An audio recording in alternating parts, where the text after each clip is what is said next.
Welcome to Veronica Live, and we are here with a regular family member, our favorite. You can read all his op-eds at Daily Caller, and he's a humorist, and our favorite libertarian, Ron Hart. Welcome back to Veronica Live, Ron. All right, glad to be here. Well, Ron, we are under 60 days. I've never done a drug in my life, but I might need Xanax to make it to the election day. So how are you doing with all of this? It's been rough, and tomorrow is the debate. Yeah, I mean, Kamala's Secret Service agents have to be willing to take a bullet for her and a question. They swore they'll do that when they sign up to go with her. But, you see her on these, you're supposed to be this woman's liber, cutting edge, first woman president, whatever. And every interview you see, there's no interviews. Every time you see her, she's given like her personal recipe for turnip greens or carrot cake or something like that. Really breaking the stereotypes out there, isn't she? Oh my gosh! Bathtub turnip greens. That's a new one there for Kamala Harris. At the spice store, I commented on X because I just went over 5.1 million views in my couple months really being aggressive on there. I'm like, I don't care about your damn spices. I want to know about your policies. Right. Yeah. Obviously she's got some things to overcome. I don't know whether Snuffleupagus, whatever his name is going to be asking her the tough questions. Hopefully it's a little tougher than the Dana Bash softball little pity pat that they did. She fell just short of asking her favorite color, whether she liked puppies or kittens. It was probably one of the worst interviews ever. I think it said journalism, CNN and journalism back about 20 years. That was just pitiful. 18 minutes, scripted, edited, all the things that went on. Had her, her emotional support dog there. Tim Walz, who's apparently a combat veteran, is a little fearful. He wants deferment if he's asked to go to battleground state. Well, and he keeps lying about his new kind of stolen valor. Because last night, Ron, and I sent it to you, she released her policies, and so you go through all of her policies, like first-time home owners get $25K. It's like all of this money flying out out of the coffers in D.C. And then you get to the veterans section, and it mentions him again as a command master sergeant in the Army, and that was not his rank he retired as. So, and then of course every Kamala little policy, then she had to have a little Trump agenda paragraph or two about Trump bashing him and how he's going to raise our taxes. So I don't know, your thoughts on that. Yeah, I mean, it's taken weeks to get this. Yeah, white dudes for Kamala include, Lenin, Stalin, Hitler, Mussolini. Those are her policies. Price control. Somehow there's going to be some Bureau of Bacon up in D.C. is going to tell bacon makers what they can charge for bacon. I just don't understand it. Well, it's $10 right it's now. Never worked in history of mankind. Do what?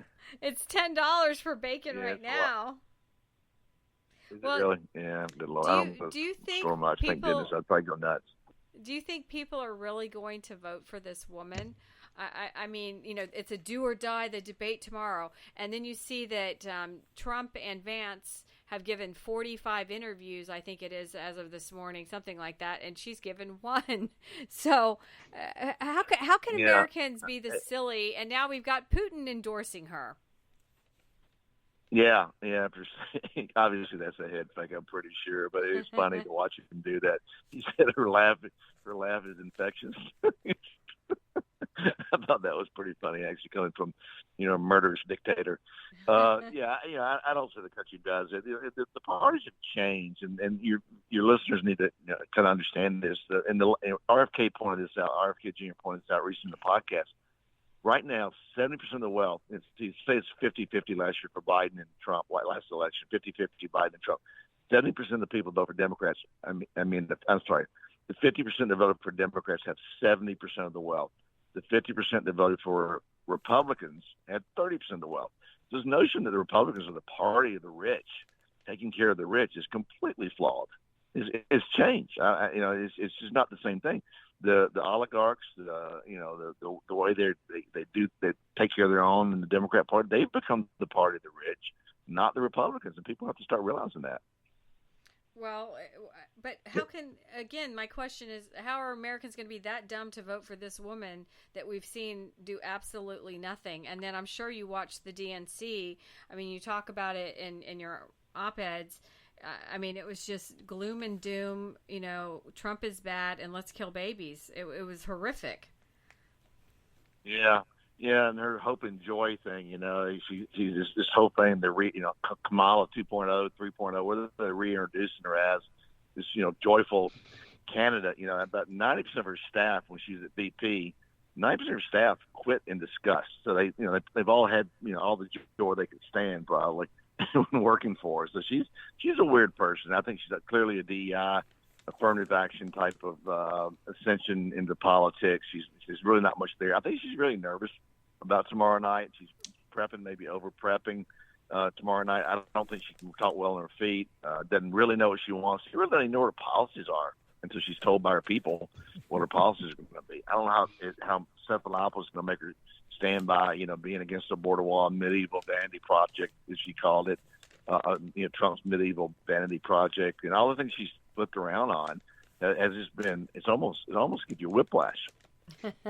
So Ron, is it easier to write satire with somebody like Kamala Harris, or does she actually make it harder because the stuff that comes out of her mouth is almost it is satire sometimes. Yeah, what makes it hard is that she's mixed race, right? So what Obama did too in the 8 years of Obama. You say anything about Obama, they call you racist. I can wear Biden out. I can wear Trump out. I can do whatever I want to a white male or a white woman. Hillary, to some degree, they push back, call us misogynist or whatever. But at the end of the day, when you have this color thing, which shields them from reality sometimes, right? So they always say, "Oh, your criticism of me is just racist, it's misogynist, it's about once you call somebody that, then all the debate and all the discussion and the shields go up, correct?" So, it's a little harder with someone like her. And I don't know what race she is, really. She's like Trump. Trump needs to stop doing this. So she's black. She's Indian forever when she ran in California. Now she's black or whatever. And no one ever asked Trump, you used to be white, now you're orange. And what happened there? Nobody asked Trump that. Okay. Well, I thought the collard green story was you talk about something that's just target rich. It's like here she is, making collard greens in the bathtub, and people are like, and this is black people, and it's like, what kind of nasty person serves up collard greens made in a bathtub? I think a lot of people are missing right now is there's a lot of undertow of antipathy toward her by blacks. I think they like Trump. He's been arrested. Many of them have had trouble with the criminal justice system. See Trump as kind of standing firm against all this criminal justice system. She's not really black. She's not like she is now. But she's trying to conjure up, like Hillary talked about hot sauce in her purse. They're all trying to, not lose these people off the plantation, the Democrat voters who they put on the plantation, and they get all mad when they leave the plantation because they're 13% of the population. They vote 9% for Democrats. Can't lose that, right? So they're trying to get, and they're starting to get lead. If you look at, Jesse Waters and some of the on the street interviews he does, some basically anecdotal things I've run across, I think blacks are kind of, felt like we're better off under Trump and feel betrayed by the Democrat Party. I think that's true. We've seen a lot of people in interviews talking about that. Okay. The tampon Tim, which I hate saying that word, and that's the worst word ever to have to say. And you like when I read your op-ed, there are a couple others I think are worse. Yeah. I always bust out laughing because you write in your op-ed about men and women. We have a long-standing agreement that we're not going to talk about these things, and it's worked well for 250 years. And I've lived in that world, and now I have to talk about it. And you talk about men, how the dem men have to get their man card. They have cats, and I was dying, Ron. You always make me wet my pants. Yeah, they keep trying to, the whole, men vote like 70% for Trump or Republicans, and the men that vote for Democrats tend to be kind of weasels, wussies, the weaker type, and they're trying to, because Tim Walz was in the National Guard. Somehow they're gonna get Rambo back and get get John Wayne and all these manly men in the Democrat Party. most of them are kind of weak back weasels for the most part. That don't own guns and want to, they're either, they don't think for themselves or whatever the reason that men vote for Democrats. It's waning a little bit, but you get your man card back, and you kind of, it's hard to be a Democrat. They're trying to say, okay, it's okay to be a man, be a Democrat. Well, is it really? I don't know. Well, your description of him as Richard Simmons, I mean, I was just, when I read your little line, I can't even find it. It was so freaking funny how you equate when him. He comes out, he comes out and just does his handshake and all fired up like, a little bit like Chris Farley, or he just comes out like a little buffoon. And he was, they said, oh, he's a coach. Oh, he's a wonderful coach. Well, turns out he coached junior high school track and was assistant coach on the football team. This is not Bear Bryant, Nick Saban quality. This is not Steve Spurrier quality coaching here. Oh, he's the coach. Then they go, well, we're going to change it. Well, we don't call him coach because of that now. I guess we'll call him coach because he never flew for first class, so we'll call him coach. Yes, that line was great. I bet you he doesn't even own a pickup truck. You know that? I've never seen a pickup with the Harris anything on it, or Biden Harris anything on it. Now you're calling out his manhood. Does he have an F-150, baby? So what about him going to China for like 30 trips, getting married on the Tiananmen Square massacre date, Ron? I mean, my little American red flags are going off listening to this. Yeah. It seems odd, despite his policies, right? You have to believe in communism or at least socialism to believe what he believes. He's way left. I think if they only got 58 days left, but the media on the left's not going to let people know about that. But he's way left, and going 30 times. I mean, Bernie Sanders, he vacationed. I mean, he honeymooned over there, but he didn't go 30 times. Even that left just didn't go 30 times. So, they're trying to hide themselves. They're trying to hide they're in the candidate, protection program right now because people, they don't want to know what they believe in. They want everybody to believe hope and joy and positive things. And she cackles, and that's supposed to be cute. Hope and joy. I think at the end of the day, hopefully the media, hope and joy. Yeah, exactly. Like, Sonny and Sonny and Whoopi and Joy on The View. Three women who were, who named before their parents have actually met them, I'm sure. Well, you mentioned in the one op-ed about Beyonce and Taylor Swift, and I took one for the team. I watched all 4 nights, unlike John. John just wanted to look at the highlights. Yeah. And then I didn't even get my Taylor Swift or my Beyonce. I had to laugh at those women. But I was laughing too much at the women doing the national anthem. Oh, my goodness. It shows you how they manipulate their audience, this pop culture vapid pop culture thing when they tell them Beyonce or Taylor Swift's going to be there. Oh my God, I'm going to vote. It was what does Taylor Swift think? Well, first of all, Taylor Swift never even went to college. She's around leftists all the time.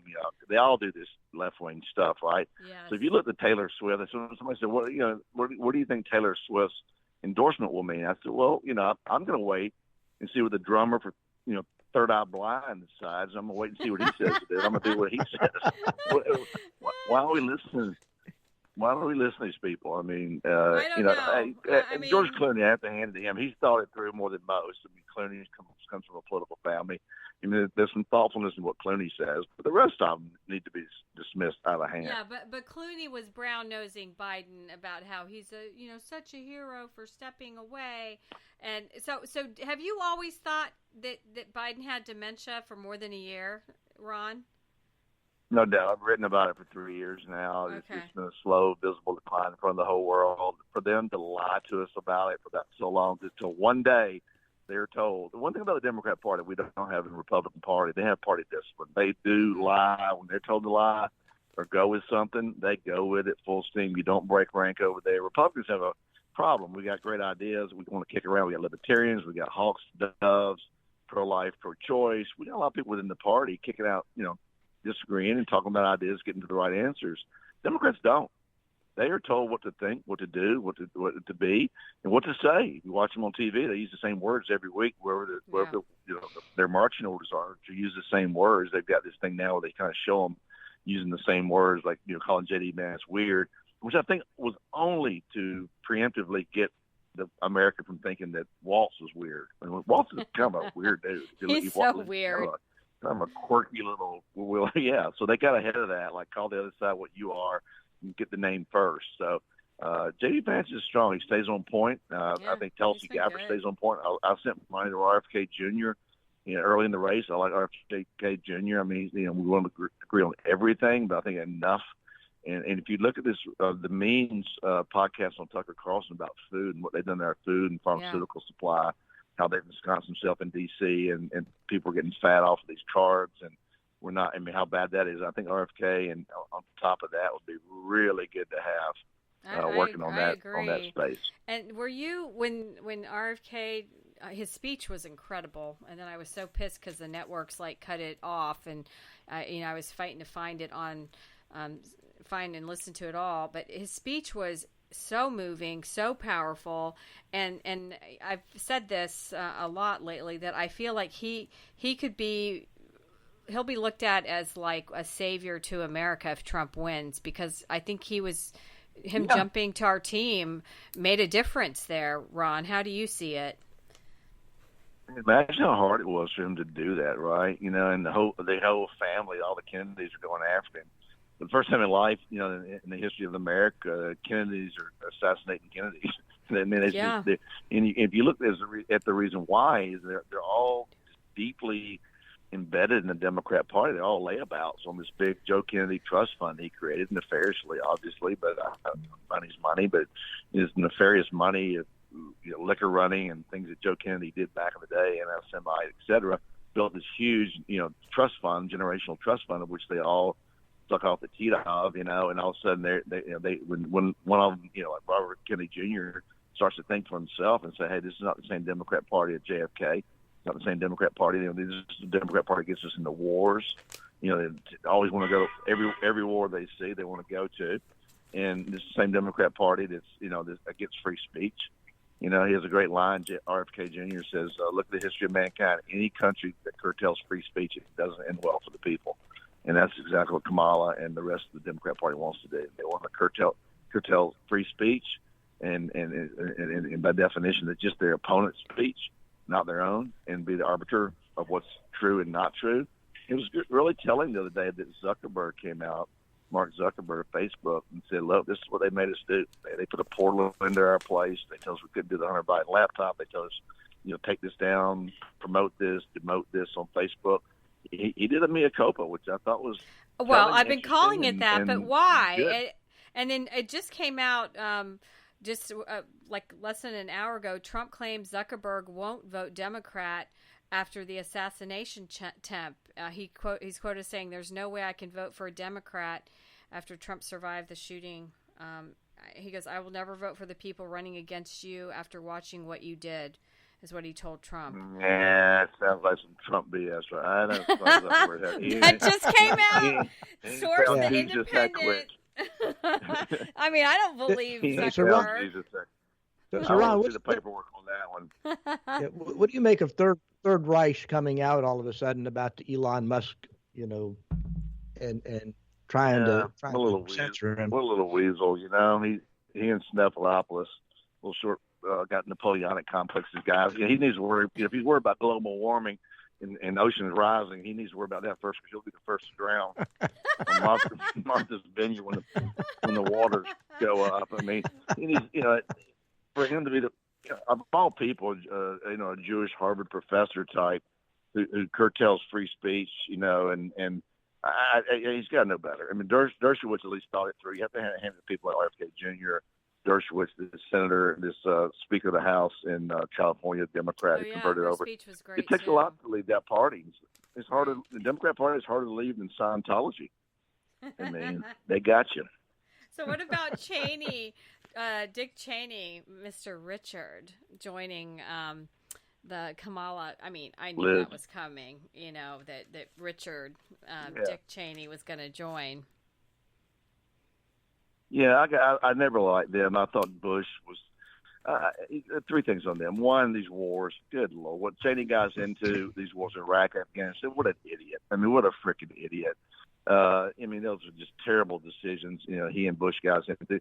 And secondly, the most telling thing in the world, and people don't talk about this enough, is when they negotiated that Medicare Part D package for all the prescription drugs, How in the world the biggest buyer of prescription drugs, U.S. government, Medicare, is not allowed to negotiate on price? That happened under Bush. I mean, what sort of weasel, what sort of politician doesn't make that happen? I mean, and then the Homeland Security, the Patriot Act, I think that's one of the worst things that ever happened in America. The freedom we gave up with the NSA, the freedom we gave up with TSA, way overreacted. Aside from the tens of thousands of people we lost in Afghanistan and Iraq, the legs blown off, people hurt. The decisions that George Bush and Cheney made were terrible, terrible decisions that will not stand the test of time. Well, and what about the article? It came out today. I sent it to you. The foreign, what's the committee? The House Foreign Affairs Committee released their 2-year investigation yesterday too. So we had her policies came out, and then this came out, and the report pretty much says that all the generals and Europe and everybody didn't want this pullout to go down the way it did, and especially also when it came to removing civilians, they didn't have a plan. So I posted on X, and I've been attacked all morning that Trump is at fault for what happened when we pulled out of Afghanistan. I literally attacked all morning with that point, that Biden and Harris have no accountability or responsibility for the pullout. That's ridiculous. I mean, it's absolutely. They did it on a timetable that was not their own. They didn't tell their top level people. I was with a UK guy who was a member of M6. They're essentially their SEAL team, their CIA equivalent over there. And he said that the British compatriots in Afghanistan and Iraq were completely blindsided by America's pullout. They didn't tell them. They didn't give them a heads up. Really? And they were really damaged by it as well. So the whole world got mad at what they did there. And it was all he done for. Look, these guys couldn't organize a one-car funeral. The reason they're in politics their whole life and never had a business, Kamala or Biden, not a legal business in the case of Biden, that they can't do these. They can't do simple things. And I think America sees Trump as a businessman, looks at things as a very stark, fresh set of eyes, like NATO. Remember when he was in there and said, "Look, NATO, these guys aren't paying we're paying all of NATO. Well, that's an ocean away. Why are we paying all the money? You guys are being protected." And sure enough, boom, Ukraine happens, and all of a sudden everybody wants to be in NATO. And all of a sudden they pony up. I mean, it takes a fresh set of eyes sometimes, like Trump has, with some common sense to go to Washington D.C. and do it. And there's only one agent of change. Everybody talks about change. I said the debate this year will be. They don't have the big debate will be Kamala Harris versus Kamala Harris, her old policies versus her new policies. Let her debate herself on those policies, right? The real thing is that people start to realize that a business person really needs to be running this thing with a fresh set of eyes. And he'll be a lame duck president. He'll be more aggressive, hopefully, in cutting the deep state, cutting the agencies that need to be cut. And he certainly has. I hope he doesn't do it with vengeance. But he does it with sensibility, like a McKinsey consultant or something, going and say, what do we need? And apparently Elon Musk is going to fill the void there and help him do that. And I hope it won't be like most blue ribbon panels that ceremoniously, talk about what they're going to do, and then the report comes out and they don't do anything. So that's traditionally what they've done. So true. So Ron, do you think panels. Do you think there's going to be an October surprise of some kind, or do we just getting daily surprises?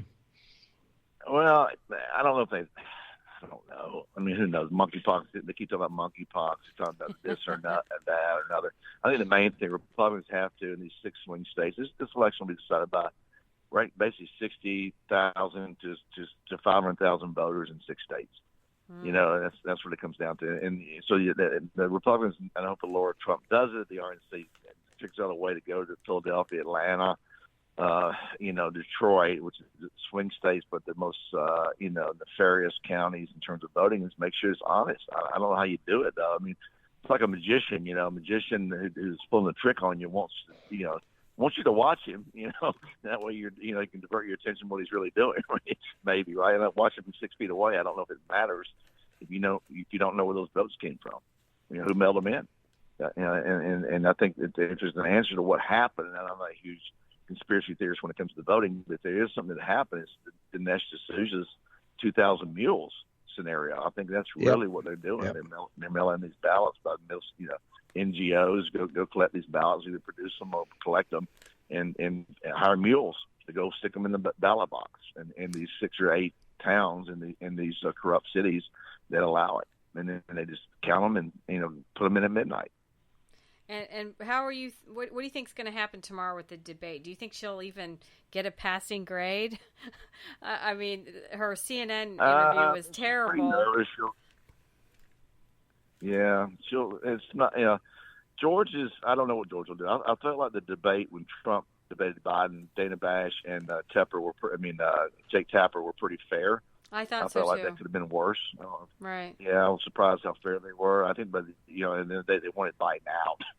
they were part of the they were part of the Julius Caesar, stabbed him in the back group. The cabal. The cabal to get him out. So maybe they were tough only because of that reason. They were instructed to be, or they felt like they needed to get him out. So whether it'll be another Dana Bash type of softball thing, whether it'll be fair or not, I don't know. I mean, you look at the Media Research Center. They say 89% of the media research is negative against Trump, and 92% is positive toward Kamala.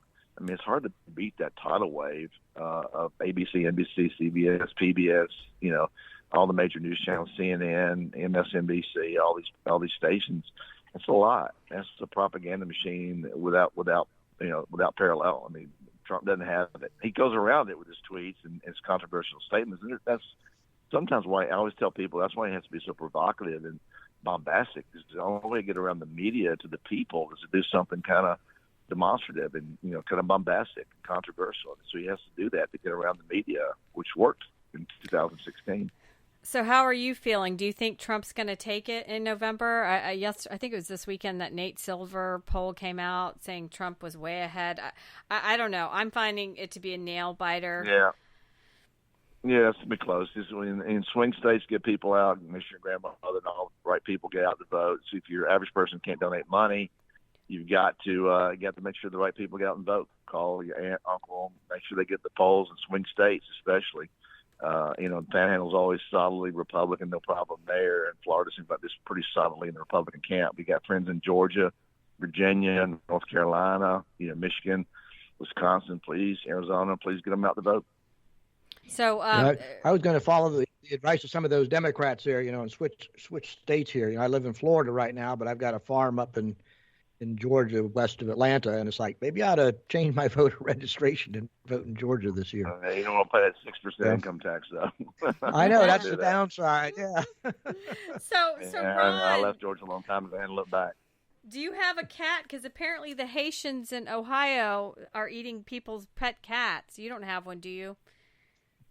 No. Those are white guys for Bidens that have cats.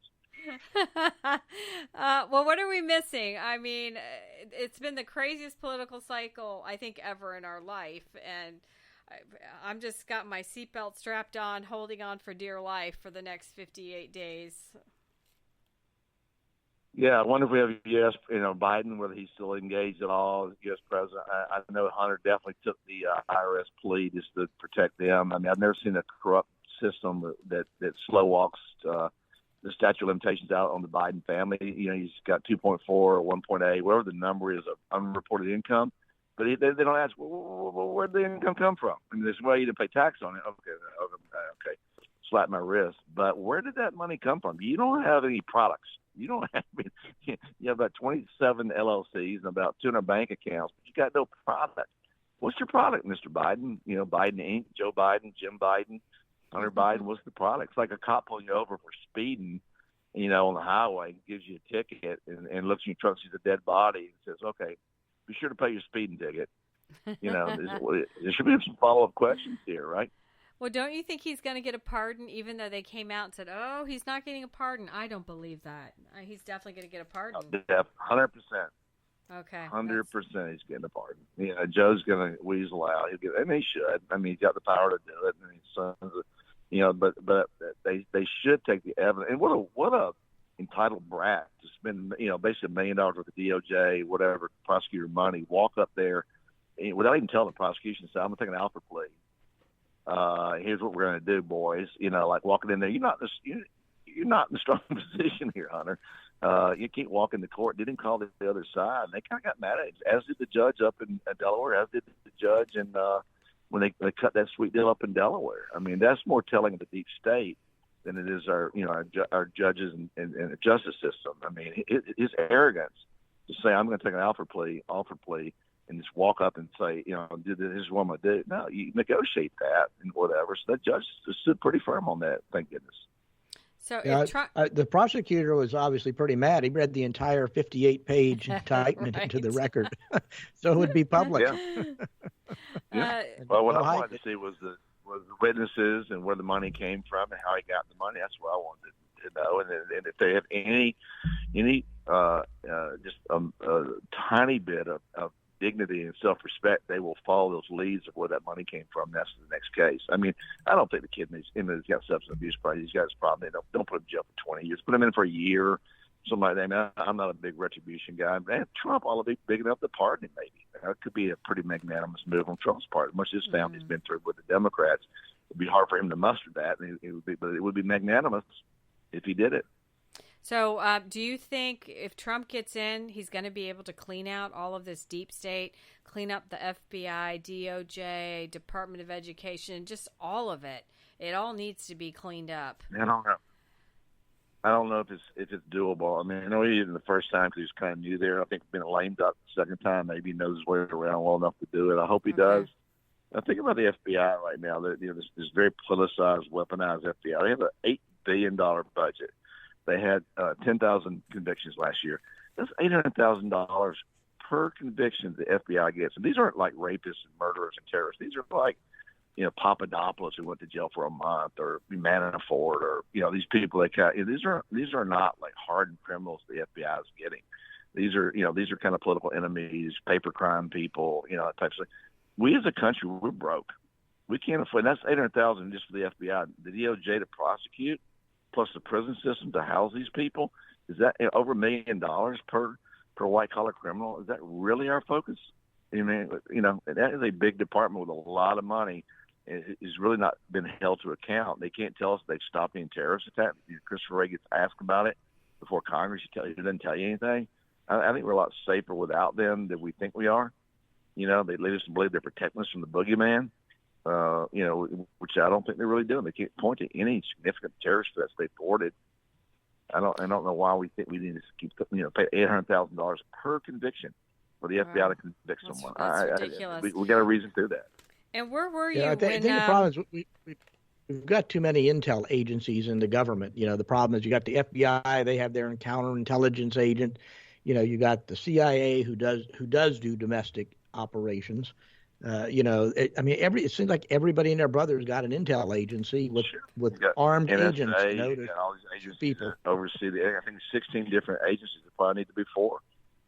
They really need to lighten up on TSA. TSA doesn't need to be that comprehensive. Just let us go through a screener. We'll take our chances. Oh my gosh! I always have a water bottle in my bag, and for some reason I get busted.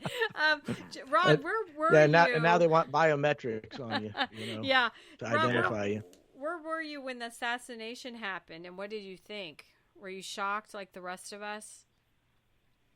Yeah, I was in a store and somebody texted me, "Hey, Trump got shot." I thought he was dead, and so I got to the TV screen.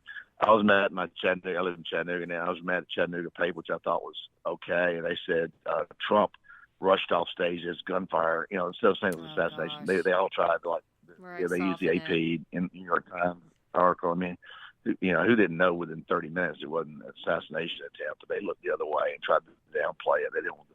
So yeah, everybody went about it differently. I don't know if it's an inside job at the Secret Service. I do know it was probably, if there is one, it's at the higher levels, not like the FBI. It's not the rank and file levels. It's the corruption that the FBI is on the eighth floor of the FBI building. The Strzok and Comey and those types, not the field agents. That's for sure. And I think the same is the case with the Secret Service. Wow.